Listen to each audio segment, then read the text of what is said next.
what you said on paper. Well, every time I hear that, I'm like, what a lie.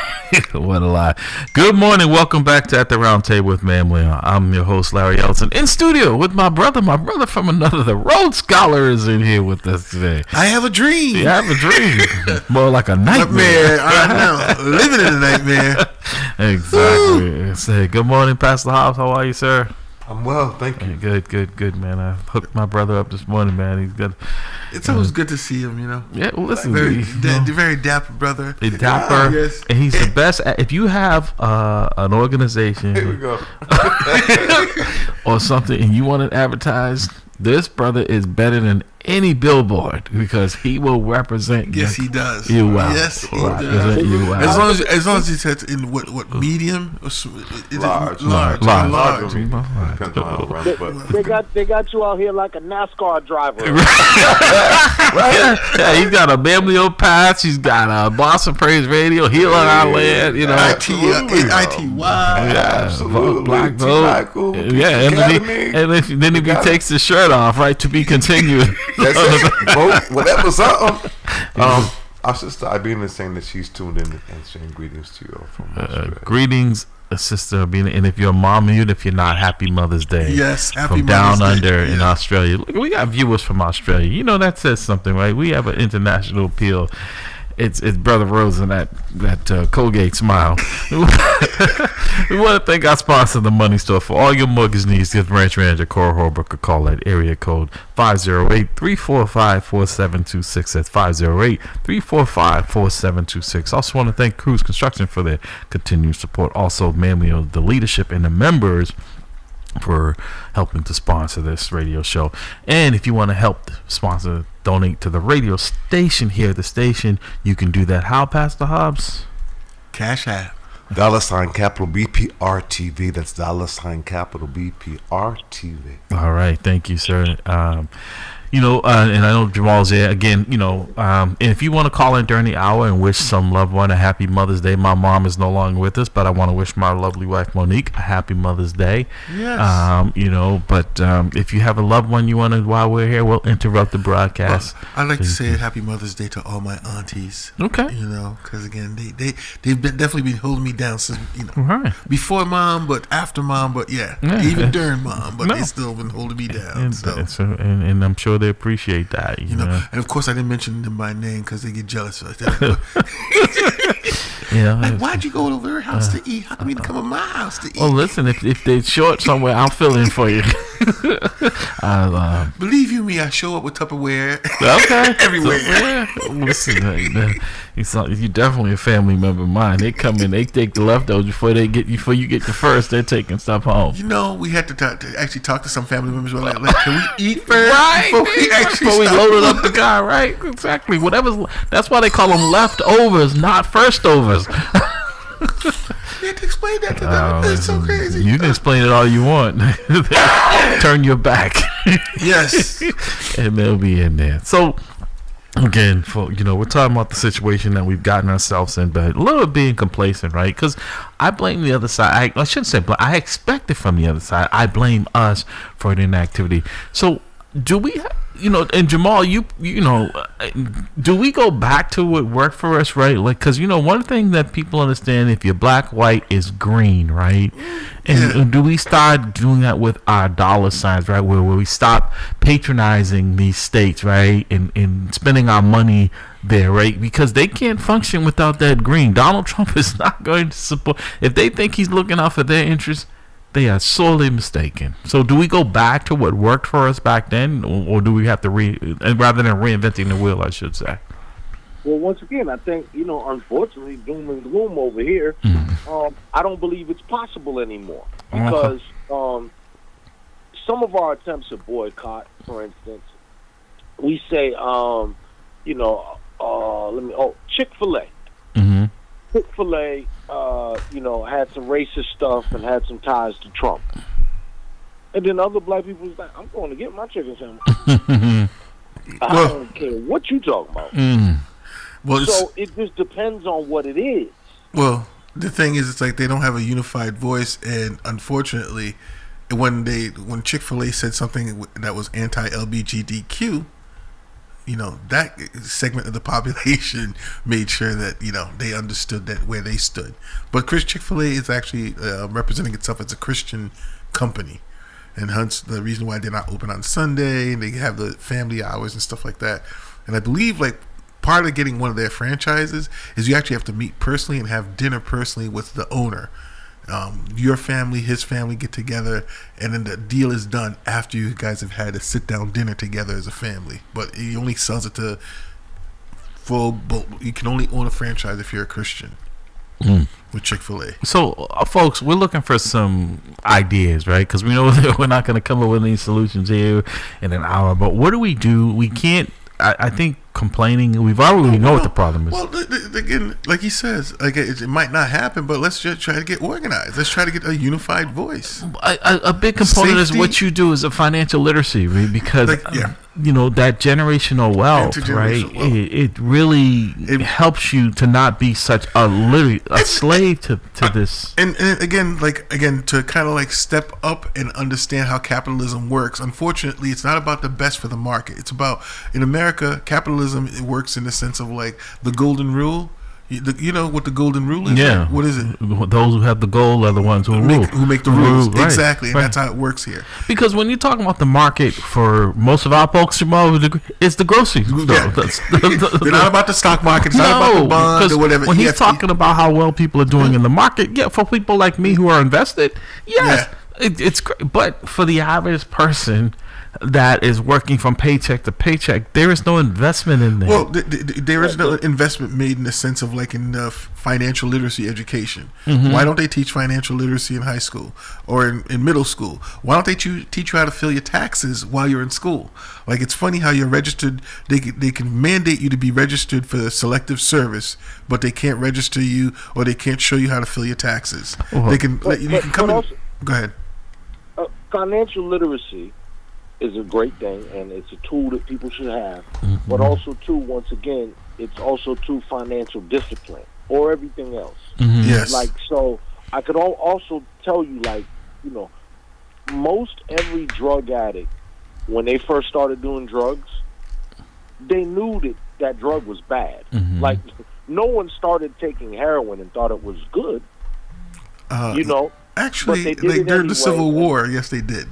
That's how they administered for people to, I'm not talking to see. Then we talking about derivatives of morphine and all this type of thing. I'm talking about straight, the street level stuff that we have now. Okay. There is nobody who thought that some of these things, are good, but people do it anyway. And so, financial literacy, great. Financial discipline isn't. I know I should be saving this amount of money, but ooh, did you see them shoes right there? Yeah. No, you're absolutely right, because again, everyone knows diet and exercise is a way to maintain your weight, but how many people actually go to the gym every day and watch what they're eating? So it's a discipline. So having, as they say, knowledge is power. No, knowledge is information. Applied knowledge is power. So unless people actually use it, like you said, are disciplined enough to use it, it doesn't make a powerful impact. And also, too, there's fantasy. Mm-hmm. So the fantasy of, the get-rich-quick scheme. So, for instance, we do invest in the hood, but it's called scratch tickets. Lottery, yes. And that's the thing. I talk about that. I'm like, if you took that same amount of money that you're putting every week into the lottery, into winning, and just put it into an investment, that would grow. Well, and it's interesting because the people that play every day, when they hit, they act like they won something because they're scared to go and look at how much they've already spent, right? They really haven't won anything, but that helps them mentally to keep playing because they're on this winning streak, right? When we know it isn't. Jamal Rose, stand by. I want to bring Nadella Thomas into because she's going to give us an update on what's been happening with this predatory loans, but also the organization that she is a part of, and I started, and I got to get back in, is Boston in Common, a group of folks in the community who are trying to do something here locally. So, Nadella, welcome back to At the Round Table with MAMLEO. Thank you. I know it's short notice for getting you to call in. And Sadiqi's on the other line, too. We'll bring him in a second. Folks are waking up. So, good morning, Nadella. First, can you give us an update on where things are as far as on the predatory mortgage if folks aren't aware of that? that you can explain to them a little. Good morning, Good gentlemen. morning. It's great to be on. It's great to, and happy Mother's Day, my sister. Again, Larry. Yes, I got you. Yes, I know. Right. So this has been a journey and a saga that really started like 8 years ago. Found out that a local nonprofit, Roxbury-based, at the time called Boston Community Capital, now called Blue Hub Capital, had a unique program which offered to help homeowners regain their home ownership. At the time, the housing bubble burst and homes were underwater, but their program was a way to help homeowners regain home ownership under their mortgage program if they were in foreclosure, had been foreclosed, or going through a short sale. So they basically buy the mortgage from the original bank, sell it back to the homeowner, and then the homeowner has a mortgage with Boston Community, now Blue Hub Capital. They were doing this to stabilize urban neighborhoods, distressed neighborhoods, and marginalized communities, and people of low income and of color. However, the catch is that, unbeknownst to the homeowner, what they also signed was called a shared appreciation mortgage. And so what happens is, say after time, you build up some equity in your home, and Boston Community Capital offered homeowners interest rates which were 2/3 above the national average. So if your rate was 6%, it went down to like 4%. That's a good time to refinance. Well, if you have this equity, you're going to pay off your first mortgage with Boston Community Capital, but then you're hit with shared appreciation mortgage, which takes a percentage of the equity in your home. Wow. And so now, instead of coming up with just paying off your balance of $100,000, you might have equity of $150,000. Now you're giving Blue Hub Capital $75,000. And then you have to come up with that other $75,000 to refinance. Wow. And at the time, home property values were skyrocketing, so you were equity rich but cash poor. So it trapped a lot of homeowners unable to refinance. So you basically thought you were being a homeowner, but you were actually being a long-term renter to Blue Hub. And they didn't tell you about this. And so when we uncovered stuff, there were multiple violations of misrepresentation, multiple violations of Massachusetts statutes on consumer protection, on how to actually do mortgages that were regulated in Massachusetts.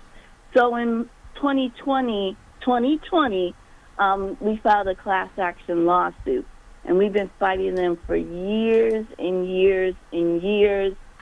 And in August, the judge found that they were actually in violation, which would constitute them as a predatory lender, violating Massachusetts 140D, 183C, and 93A, which is some of the toughest mortgage regulation and consumer protection laws across the country. And there were TILA, truth in lending violations too. So we have fought this fight at the grassroots level because a lot of people don't hear about us, but we try to organize as best as we can, and hopefully we will be going back to court in February to hopefully go before a jury trial and really testify to the harm that Boston Blue Hub Capital has done. Wow. And it's really atrocious is that their response to us, which is mostly black and brown homeowners, is that we didn't matter. And so the roundabout that they did was try to go through the legislature to try and create laws that would protect them from immunity whenever they did do these mortgages. And the CEO, Elise Cherry, who's friends with Governor Maura Healey, actually got a law passed in November 2024, which would allow them going forward to use this product, have shared appreciation, and if the shared appreciation was 75% of somebody's equity, they could not have the right to sue. So this has uncovered a really bad, rotten onion of a so-called do-good nonprofit coming into the black community, say they're doing good for the black community, taking advantage of the black community. And it is really a necessary fight because we really want the vehicle to move communities forward is through the power of the vote. And you start that by caring about your community, and you start that and home ownership is a means to do that. Right. So we are fighting for everybody. Right. So let me jump in, Adela, because wow, you explained that very, very well. I mean, it's very clear what was happening here. That something that people thought was designed to help them out of the situation was actually hurting them. They didn't know that the equity they were building up was not for themselves or their generational wealth. It was for this company. And then the sad part from what I'm taking away is that now it's going to be state sanctioned and sponsored, that it's okay going forward. And I'm just wondering how that's going to play out with the courts, because the court seems like they're saying that this is an illegal practice, that this is a predatory practice. But I can't believe that the state and the governor would be saying, well, we're okay with this. But I guess it's kind of like that pay to play operation. I know Sadiqi's on the line. I'm not sure if he want to weigh in on this, but Sadiqui, I'm going to interrupt my flow and bring you into the conversation. Good morning, sir. Yes, good morning. And let me just say, first and foremost, that I hear the talk of black people about, what are we going to do, and, we're in jeopardy. Look here. We need folks with the mindset like Sister Nadella. She out here fighting for what we need. And it's not about her looking over her shoulder saying, where's my next paycheck? She's doing this based on what we need to do. And so, like I said before, that's why she has my love and respect. But go ahead. Yeah, I don't have any problem with what's going on with Trump. All he's doing is what has been there all along and brought it to the surface in terms of white people making it very clear they don't have no use for us. So the bottom line for us is, when they can't use us for free. But go ahead. Yeah, the mentality that we need to develop is a spirit of independence. Look here. I went to a black college, West Virginia State, University, and we were told, this was years ago, that the vote was the path to power. And the bottom line is, when we look at all these years later on, we say, well, is it really that? And so what I look at is, what did our ancestors do before we had the vote? We had our own schools, businesses, hospitals right across the line, and we gave that up in the name of the scam called integration. So the bottom line now is, what are we going to do? And so we need to develop a mindset of independence about what we can do. We got a GNP of $3.5 trillion.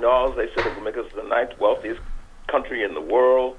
So it's about us circling the wagon and make it clear that we're going to do what we got to do for us, and we can do that. Yeah.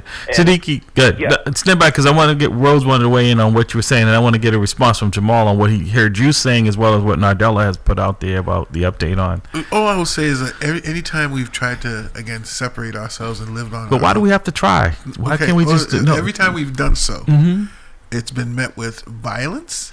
It's been met with legislative violence, physical violence, and so. Like from Tulsa, Oklahoma, to Rosewood, Florida, to Wilmington, South Carolina. Again, those are just the top three I can think off the top of my head. In New York. I know. I get it. Yeah. Anytime, again, we are self-sufficient as a city or as a town, they would find a reason to go in, destroy it, a mob, whatever. Oh, someone touched a white female or violated some sort of law, and then again the white mob comes in, the lynching, whatever they do or whatever, destroy, sanctioned bombing. Basically, the KKK was not state sanctioned terrorism, but it was allowed by the state. Okay, and now it's like officially just kind of like morphed into these different things. But all they've always done is like anything that we've built, they've just gone out to destroy. Yeah. So they and then it's again to fulfill the narrative that no matter it's like look at those black folks, they can't do anything for themselves, and when we do for ourselves, they destroy it because again it goes against the narrative. They don't want to see it. So we just have to keep rebuild. Jamal, I want to get your take on what Siddiqui as well as what Nardella has said about what is still going on with Blue Hub Capital. Well, so I'm a strong believer in do for self. But also I'm a strong believer in logic. So, like we've spoken here before about, what I believe is the myth of the power of the black vote or the myth of the power of black wealth. Because I don't believe that we've developed those muscles strong enough yet that if we all do come together, which that will be a Herculean task in and of itself, but even if we did, I don't believe that it would make the impact that folks think it would have. Well, safety in numbers, my brother. Safety in numbers. So it's like if we can get the numbers up, I think it can make some sort of a difference. So I mean, okay. So as a person who's been involved in some of these things, there's also insecurity in numbers because the more people you bring in, all these people, do they all have foundational principles? Have they all been trained and vetted? Yeah. So now when you elicit larger crowds, a la like Black Lives Matter and so on and so forth, you end up getting a more what I'm going to say a fractured thing, which is hard to build a structure on. Yeah. So I'm more of a one-minded, very disciplined, structure, and unfortunately, that's the thing that most people reject because like with the Black Panther thing, everybody wants to put on the beret and the vest because it looks cool, but don't nobody want to get up at 5 o'clock in the morning and do no training or no service. They're doing come on, speak for yourself. Doing the work. So, Nadella, I think Siddiqui raised some very good points, and I know you and I'm part of it, and I'm trying to get back in now that things have kind of slowed down for me on some of the things I've have on my plate. An organization called Boston in Common, and that was kind of started because to the point that's been made here is that it's not just people of color, but people around this is particularly Boston, have just seen that, they've been fed this, well, we would do for you, but we got to do for them. And because we don't talk to each other, we think that someone else is getting something we're not.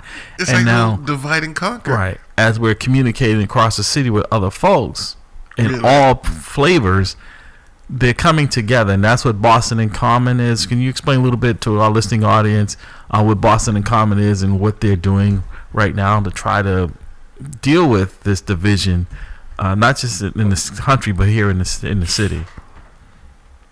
Sure. So thank you, Larry, because you actually brought me into Boston in Common, and it's a nonpartisan group of representatives that have their own organizations across Boston, but are finding like if we work together, we can. There are the same issues of health issues with rats and not dealing with rats. There's not just the ones at City Hall, but go ahead. Talking about the human ones. Lack of community engagement, where community engagement from City Hall is a one-way vehicle. They dictate to you what their ideas and thoughts are of community engagement, and you have to take it. It's like we're in this propaganda snowball. But the same thing that happens in Rosendale happens in Mattapan, Dorchester, Fenway, places where you don't think, Mission Hill, Beacon Hill, and so we're just like, this Wu administration came in with promises of community engagement, fair planning for housing development, demolishing the BPDA, and she, that was her selling ticket. Now that she's in with only 21% of the vote turning out, she has just done a complete, not an about face, but blatant dismissal of the needs of all the neighborhoods in Boston. And we just are deciding to come together and put some initiatives into action: climate justice, White Stadium, community engagement, refusing not to be heard and having the administration and city council, which is a joke, 7-6 all the time, and how they're responding to the city, and the BPDA housing is just being shoved down these neighborhoods, and so we're coming together and we're taking action on those initiatives. So we are writing articles in local newspapers. We're trying to plan an event and inviting everybody to come together, because if you're not going to have a voice at City Hall, we're going to have a voice here, and we're going to demand that voice be heard down at City Hall. Well, so I'm very excited about it. It's hard work. It really is hard work. There's so many people that say, I like to do it, and then it's only 6 or 7 that do it. Yeah. But it's worth it when you see things happening. Yeah. So we've had a lot of articles published in, we had one published in the Banner on the BPDA in the planning department, the Contrarian, and we're just trying to get some things going. And we always try to go down to City Hall and speak and let the council know we're watching them. We're watching what they're not doing. And hopefully we're seeing that if we can get a whole new vetting of candidates for the next election cycle. You know what to say? Larry, come on back. I'm definitely get my plate clear, and if we have to get up with you this week so we can take care of that other business. But they say most engagements don't usually come into marriages, right? So talking about community engagement, that's to say most engagements break off, right? So that's. But I like the fact that you actually have a game plan, and you guys definitely moving forward with this. And also I tell people if you get 5 or 6 serious people, it's better than having 100 people that are just, making noise. Go ahead, Ziggy. Yeah, let me just go. First of all, a comment and an announcement. First of all, let me just say that in terms of our capabilities, we can't do stuff. Look, the Black Community Information Center, which I'm the director, all volunteer. And so, but our whole basic premise of existence has been about setting an example for the community in terms of what we can do. Now, in terms of when you talk about the Mecca Mall, that was a vision in Grove Hall. That was a vision of late great Walter Little. He enlisted us to lay down the groundwork to set up the NDC at Grove Hall to build that mall. I was the first president that paid the whole thing like that. The same thing in terms of Nubian Square. And, there's always more work to be done, but we established the Nubian Square Coalition to hopefully lead to a transformation in a positive direction that's happening down there. Right. Let me just interrupt, because Siddiq, 2 things. One, I was there Monday and I saw you drive by. I was at the Dudley Cafe and I saw you driving by there. Yeah. But also, there was and I didn't get a chance to attend it because Reverend Culpepper, this District 7 City Council, sent out an emergency meeting at the bowling building down that way this week regarding. Yeah, he did it at the Urban League. The Urban League. Okay, what was that? What was that all? Let me just say that the bottom line is that there's still work to be done. But I spoke at that when they gave us an opportunity to speak, and I said, look here, the bottom line is that we know the history of the former Dudley, which is now Nubian, but things have improved significantly. It's about building on what has happened there now. Like for instance, you can go by there. Well, let me just. And there's events, family events going on. Yeah. But let me just say that the bottom line here is like the Kwanzaa Committee, 20 organizations, and then the Malcolm X breakfast, which I was going to make an announcement on, is about these are all volunteer based on community resources, not going out getting grants. So I just put that out there as an example. Yeah. Now, I heard you talking about City Hall, that we're getting ready to do the 39th annual Malcolm X Memorial Awards breakfast on June the 6th. You know, co-sponsored, the Black Community Information Center and RCC are co-sponsoring it. It's going to be up there at the Thelma Burns building on Warren Street. And the theme is confronting anti-black racism at Boston City Hall. Will there be a voter registration set up there, Siddiqui? Because I mean, like we have Juneteenth coming up, right? Aware of a voter registration piece. What we're trying to make it very, first of all, we want to send a message to Mayor Wu, because when you talk about P3, White Stadium, the community overwhelmingly wants the Nubian Library name, and she goes out there and steps on our faces and calls it. And look, it's a disrespect to Sarah Ann Shaw to call it the show, because Sarah Ann was a supporter of the Nubian name, and she would be upset.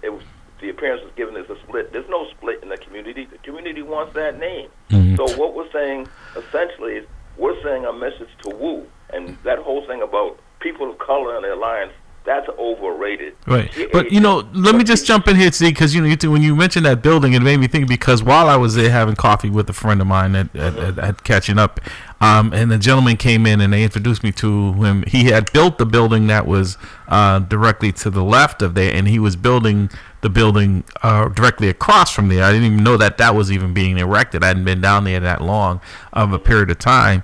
And there's nothing wrong, but this gentleman was from Ukraine. He could barely speak. I'm like, so I say this because I know by him doing that, his family is getting wealthier and wealthier because the other building sold.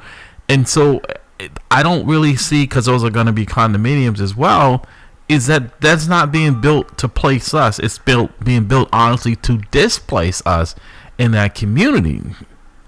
Well, you know, it's about, first of all, that we have to look in terms of, you know, like, for instance, Richard Taylor, he's going to be developing the Blair lot. There's a lot of activity that's going on with black folk, and there's a consciousness developing around what we need to do, rallying around Nubian Square. Like, one thing I didn't mention was, like, for instance, the information center, all volunteer, but we have our own building up there, Imani House up there, with housing for folks, but that's our headquarters. So we're trying to set an example about what we can do. And like I said before, we have to make it very clear to Mayor Wu that she's not a friend of the community. No, I would agree with you there, but again, I go back to what I just previously said, is that the building that I'm seeing down there is, one, it's not being done by us, and two, it's not being done for us. No. Okay. Well, you know, you can talk about that building, but then you can talk about the building that's going on by Madison Park Development Corporation, which is run by us. Cruz Construction, you know the lot right next to the library there? Yes, with a police head station. Going to be building housing there, income-sensitive housing there. So, I mean... But that's a trap, too. Sometimes we got to be careful with that income-sensitive, because, you know, it might be 2 units, and then what is the requirements for that? So, sometimes the requirements you have to jump too many hoops just to be able to get in there. I'm point about the fact that there are things that we are doing there, and that we're very sensitive to the issue of gentrification, and that the bottom line is that we got to be very clear about that, but at the same time, like I said, like the Richard Taylor's, what he's doing to Blair lot, housing, commercial, what have you, that, you know, there are some positive things going on that we are doing that we have to identify and support. So that's all I'm saying is that. No, I'm not putting it. I'm just saying is that what I'm seeing is that I know that it's not really threading the needle for us in a sense of what I'm seeing as such so far. With this guy here, it's like he's making a killing down there, and I know the price point for the building that he already erected that's already full. It has a doorman. I know very few, if any, of us that are living in there, and the one he's putting up clearly is not going to be designed for that as well. Siddiqui, I know you said you want to make an announcement before we let you go, or is that? I just want to, we're encouraging folks to come on out to the Malcolm X Memorial Awards breakfast on the 6th. It's not only just an event, because what we do is we try to, like the theme of confronting anti-black racism at Washington City Hall, we don't just do something that looks very glamorous. we're sending a message to Mayor Wu that her destructive actions towards the community are not going to be tolerated, and that the community is going to make a stand. So we're saying to folks, come on out to the breakfast. You can call 617-427-2522, or go to blackinfonow.org, blackinfo.org, or Google Black Community Information Center, and come on to the breakfast. The breakfast is not just a social event to, hobnob and say how you're doing. It's about building within the ranks of our people in terms of what do we got to do for self. So we say, come on out. All right. Well, speaking of coming out, Sigrid, we have to have you come in studio so we can spend a little more time on just this topic itself, because it's an important topic, but it's one that we need to give the time it deserves. Okay, well, just get your limousine service ready. And you drove by no Nubian, you can drive by the studio. Thank you, Sadiq. I'll reach out to you. Definitely we'll set up a time for you to come in. Appreciate you, brother. Jamal, your take on what you've heard. I guess I know you've commented a little bit on both, but again, like you said, we're not going to have a kumbaya moment, right? But I think we can do better than we've been doing, and we're suffering from inaction. No, but see, last week you said you had bracelets for me, so you should send a limo for Sadiq, the one with the lights on top. with the box, looks like a box truck. I think that was a response to your comment, Jamal. Like I said, I may have to, again, like I said, and it's funny because I was driving the car the other day and I hear this rattling in the back. I'm like, what is that moving around?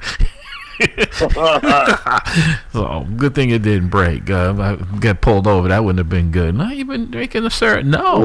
Right, exactly. That's all we need. Right.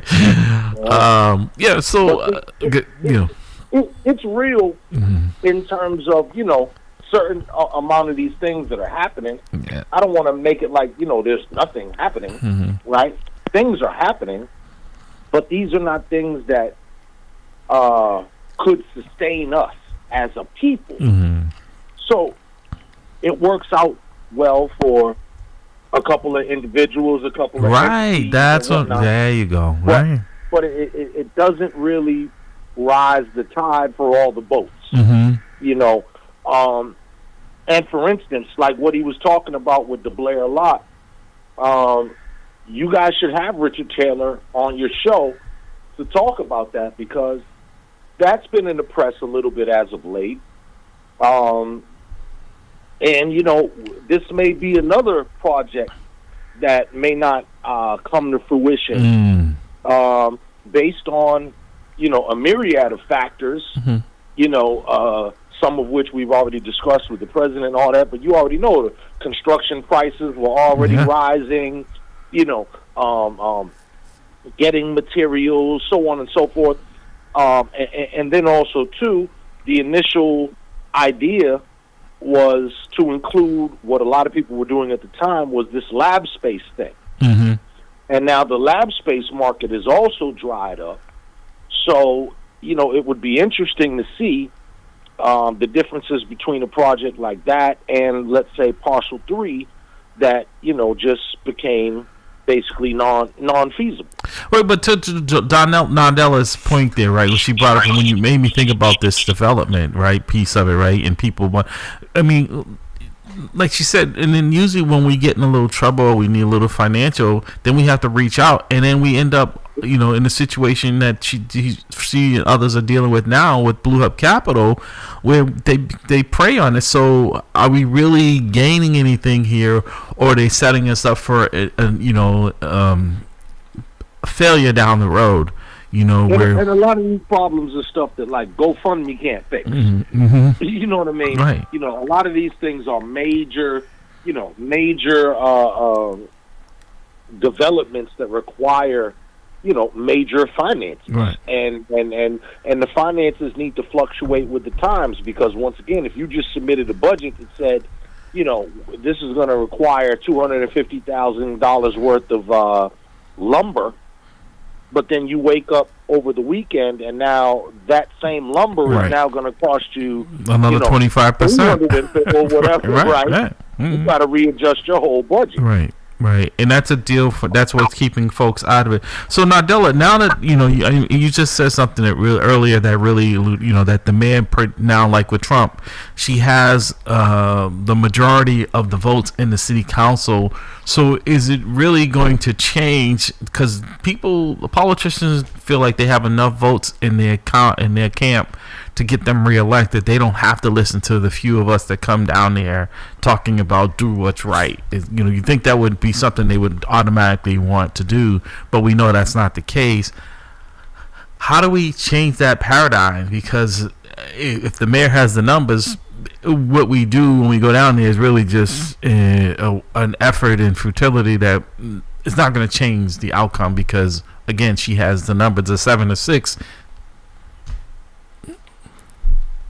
I think a couple of things. Actually, I was like, well, let me get that $750 grant to throw a block party and get my neighbors talking and see who's gonna start, actually be a candidate to run up. They'll show up for the food, but good luck trying to get them to do anything else. The burgers and fries will go, and hot dogs will go, right?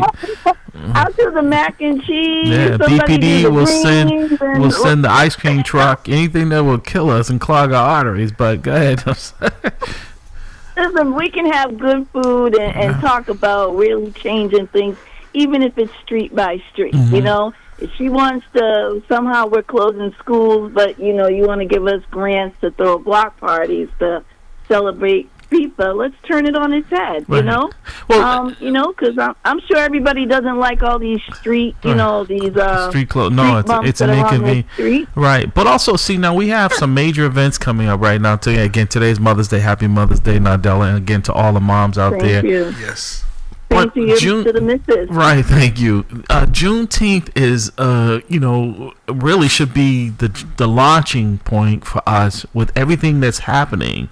That this should not just be a big cookout in Franklin Park. As a matter, no, you're absolutely right. The fact that the holiday, the way that the holiday was actually introduced to us, understand that even though we were freed for years, they kept taking the labor for free. Don't let them know this. This should be an impetus for us to be like, okay, they wouldn't even let us know that we were free. Okay, this is what the holiday signifies. And they've enslaved us again, and we're not even paying attention to it, right? And we're going to go have a cookout in Franklin Park. So this should be like a date of organizing, a date of coming together, of learning, of strategizing, organizing, and figuring out what are we going to do. And the thing is, it's unfortunate, like you said, not the same skin coat ain't going to be the same. No, skin folks ain't your kin folk. Because to me, I can't believe, like you said, the black pastor that for that whole gold statue of his, and the fact that I know people in my own family that voted for this guy. I'm like, you're an immigrant. You're children of immigrants. Like, what is? Again, some people lost. But we've got to, stay focused on message, stay on point, and like you said, use Juneteenth as an impetus, as a launch point to actually start reorganizing and refocusing. Right. Because this should be kind of like the gift that keeps on giving. The fact that we have a holiday that literally commemorates the fact that we were lied to for an extra 2 years as slaves to keep us, again, subjugated, while we want to get the free labor out of them. Don't let them do it free. Right. So Nardella, would Boston and Common be something interesting in maybe trying to set up a table? Yeah, that's a really great idea. Up at Juneteenth, right? Voter registration, black registration, right. And as well get your freedom on. Get your freedom on. I think that's a excellent. You got to start now. I mean, we can't just celebrate and then go back into our little bubbles. We just hope change is going to ascend down from the heavens and we're all going to be good. No, it's an awakening. It's a liberation, and let's liberate our minds into moving things forward. I'd be more than happy to set it with Larry. You and I have been talking about how we can do a no beans day. Right, exactly. That would be a perfect day for it. That would be a perfect day for it. I'd like to help out with that. Yeah, absolutely. Why don't we set up something? You Rhodes and I. You let me know what time, and we'll do a Zoom or something. I'm gonna this week. Since I'm in Dr. Bradley's chair, I'm going to speak. I think he'd like to be involved. Yeah, no, absolutely. Whoever, we're not excluding anyone, from it. So Jamal, again, Juneteenth is coming up. Yeah. Do you see that as a moment for us? I know you said we're not going to have a kumbaya moment, but still, to use it rather than as a cookout, as an awakening, as an organization of a jump off point to deal with the seriousness of the matter that's before us. Amen. I mean, we've seen these type of efforts before. Right now, we're facing pressures that we haven't before. For years. Do you think that makes a difference? Do you think? I mean, are you, because you're someone who's out there in the know, right? Are you hearing people seeing this or talking about this different? Because this is probably the first time in a long time that things have been taken away from us in this manner. So okay, follow this. So. Yep. Juneteenth, the original thing as how it went here, Roxbury Homecoming. For years, they would not allow it to be politicized in any manner. Okay? You weren't allowed to pass nothing out. Mm-hmm. There was no T-shirt selling. T-shirts for the actual event itself. Mm-hmm. But, like, if you was just a vendor and you wanted to go up there, none of that. That was not going down. Are you serious? Yeah, very, very much so. This is considered a free country? No. Like, when you go into this event, it was just known that this was not, was not an open vending thing. So the first person that broke that bubble was actually Deval Patrick. So when Deval Patrick ran, and it was actually Diane Wilkerson who brought him and walked him through this largest gathering of black people ever, and it was the first time that a political candidate, was allowed and whatnot.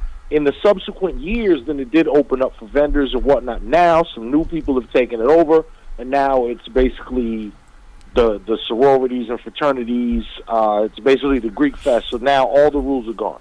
I say all that to say that trying to use that as an effective tool to organize people, in my opinion, it's going to be like a hit or miss situation. Well, see, let me just interrupt you quickly, my brother. I'm not talking about to organize, but just to engage, right? Because you have a large population, and like I was saying, like with the voter registration table, things that you can reach people. Because I know people are going to come in there to have fun, but I'm saying just maybe to use it as somewhat of an alternative to just drinking and eating.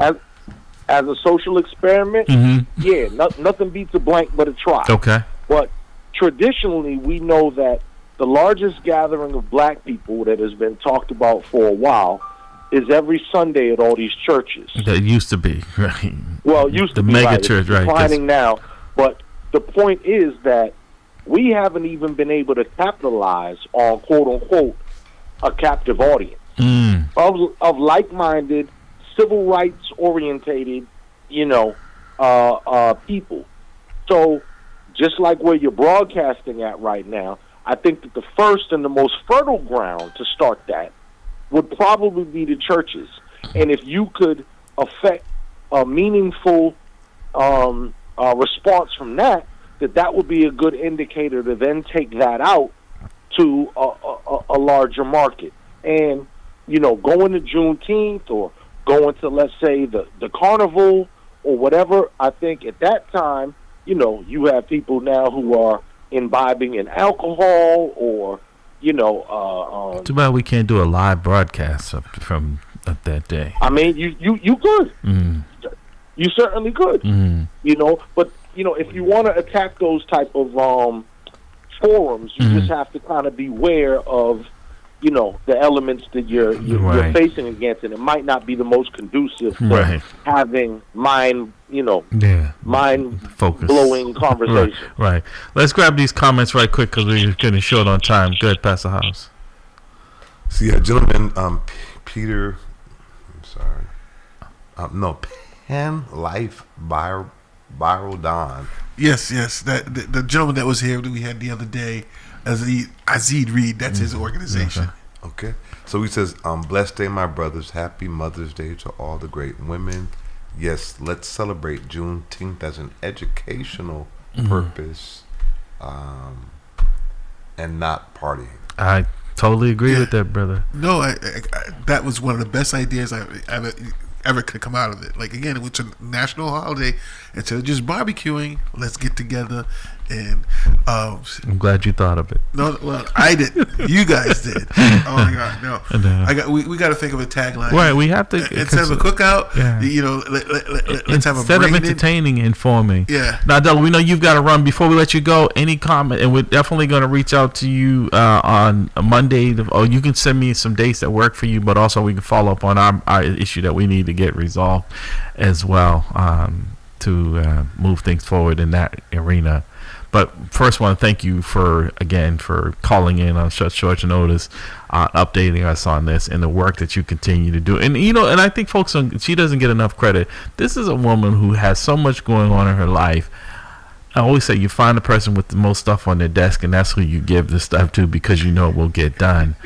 And she's not in the city being impacted by just as I am not, and Rhodes isn't. We come in here to help because we understand and this is where we're from.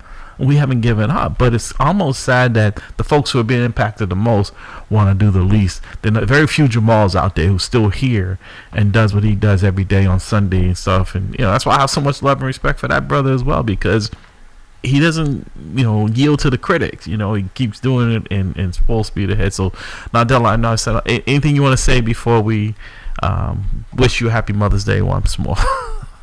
Well, thank you, and thank you for this opportunity. I always get encouraged whenever I can hear and listen and learn. I got to be willing to learn. I learn, every day and stuff. But it's not just prayer; it's perseverance. And things never happened overnight. But if we all kind of believe and support each other and really have the will, to see things into existence, I think, we can get it done. It might not be the way we might ought to think it should be, but no, you're right. It doesn't mean that it can't get done. I like what I'm looking forward to the collaboration. Right. Juneteenth, I'm all on it. It's an awakening. Right, let's talk and map that out. Because I like what you just said a moment ago. This didn't happen overnight. And I think sometimes because we see what happened the night before, we feel like, but this has been projecting this way for a long time, right? We didn't get into it overnight. We're not going to get out of it overnight. But we haven't been paying attention for days. And this is why this night seems like it's so long.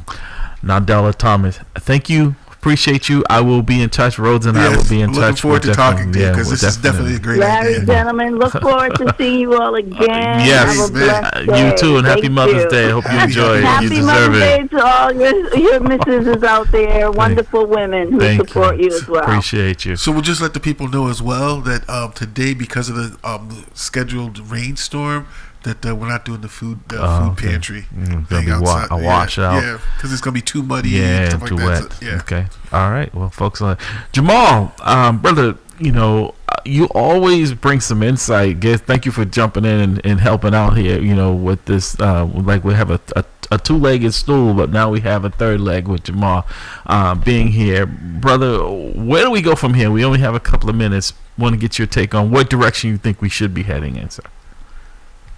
So, once again, it's like Kwame Ture said, the former Stokely Carmichael, organize. Okay.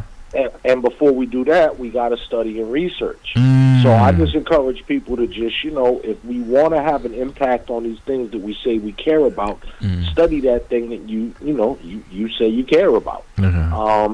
So that we can come to the table with a better approach. And, as everybody's been saying, happy Mother's Day to all the women out there, all the mothers out there. Yes. But I also want to make it clear that you couldn't have did it without us men. This is true. It's a collaboration, but that's where the collaboration comes in, Jamal. But we understand also, we can't have babies, right? So, I think thank God. Right?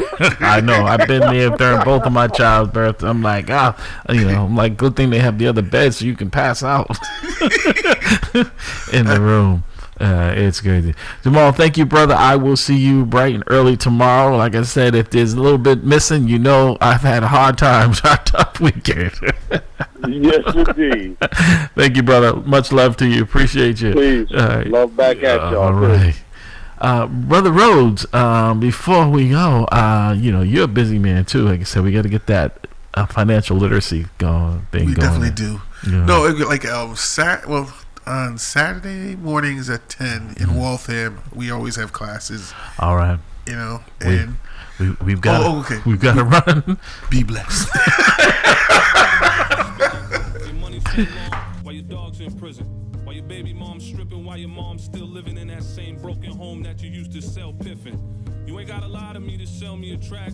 You ain't gotta rock fake jewels or walk around strap. I respect artists getting money, but love them for spitting crack. And the fact that one track can move a family out the trap. It's a dream for us lost souls brought up in the mix. I'm motivated by the artists coming out in my midst. And the artists that paved the way when I didn't exist. Music's a skyscraper, I'm just trying to add a couple bricks. This is for the dreamers. They say I am a dreamer. Cause I still believe that anything is possible as long as you work hard. Hustle real hard, hustle real hard. Hustle real hard, hustle so if I never see ya, never get the chance to meet ya, no, I came up from the bottom, always rooting for the underdog. I always dreamed I'd be on tour.